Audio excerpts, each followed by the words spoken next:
One of the interesting parts about the Summer Honors Program is that we have a great number of very talented students, and as well as we have talented instructors. And it would not be appropriate tonight without us having a representative from the faculty of the Summer Honors Program and our resident poet, and that is Gary Dop.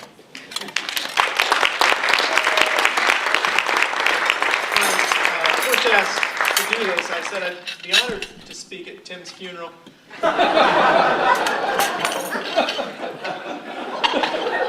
But then they told me Tim was still alive. And, after the initial disappointment, I agreed to say a few words on behalf of the Summer Honors instructors.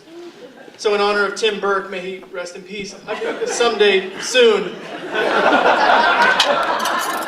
in good time, it'll make things easier for the transition to the new director. Just a clean break.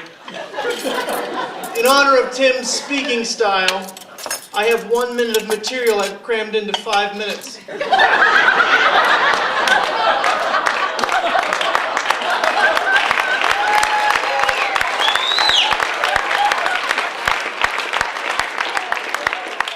in my allotted time, I'll be showing you 12 different slideshows. Somewhere 25 years ago, some talented and gifted kid showed Tim how to create a slideshow. And we've all suffered ever since. Seriously, for all the amazing things accomplished in the gifted education program at ESU 11, the intense work, all the detail, all the people, we salute you, Danita.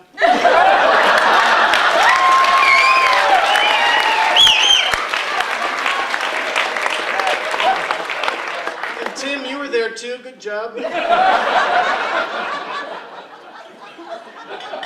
Most people don't know that Tim has focused a lot of his work on preserving the history of Summer Honors, which is, of course, why he maintains the 1978 hair and mustache.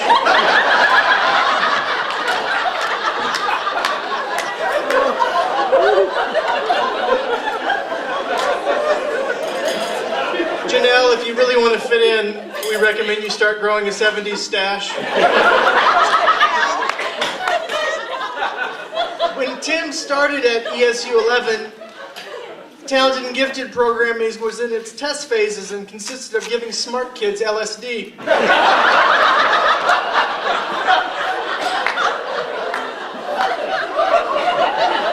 If you've ever met any of the older alumni,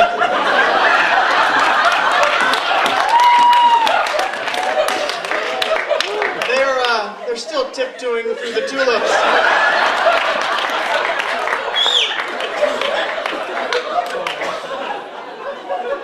Before the politically correct movement, high ability learners, gifted education, GE was Talented and Gifted, or TAG. But before that, most people don't know, it was actually a much clearer name.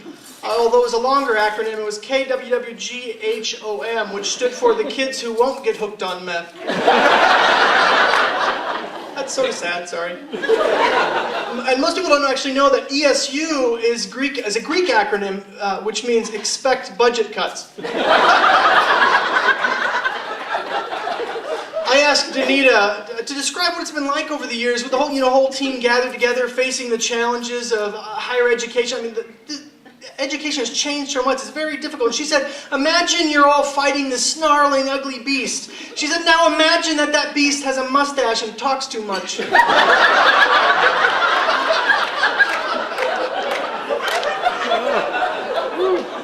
The students discovered, through interviewing Tim, that he has a number of hobbies, of course, which includes making wine, as you've heard. Which he told them, you probably shouldn't mention that anywhere, which, is understandable. But I used the moment as a teaching moment when they brought it up. I said, the official vocabulary term, what we call someone who makes wine is wino.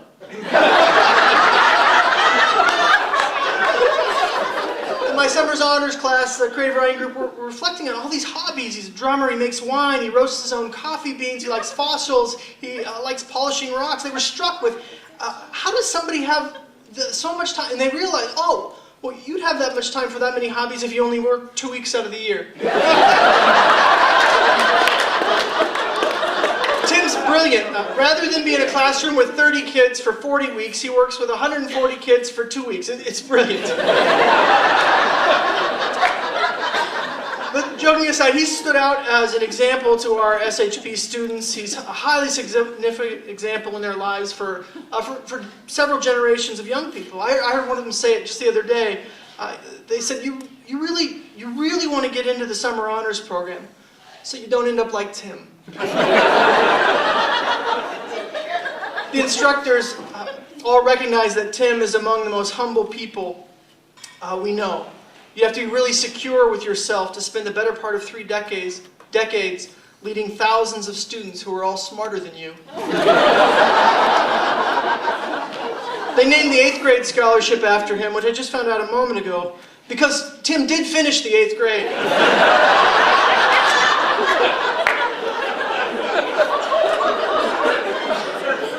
On behalf of the SHP instructors, past and present, Tim, you've always taken good care of us, which is why the instructors tonight only had to pay $20 for our meals. Tim, may you live to be 1,000 years.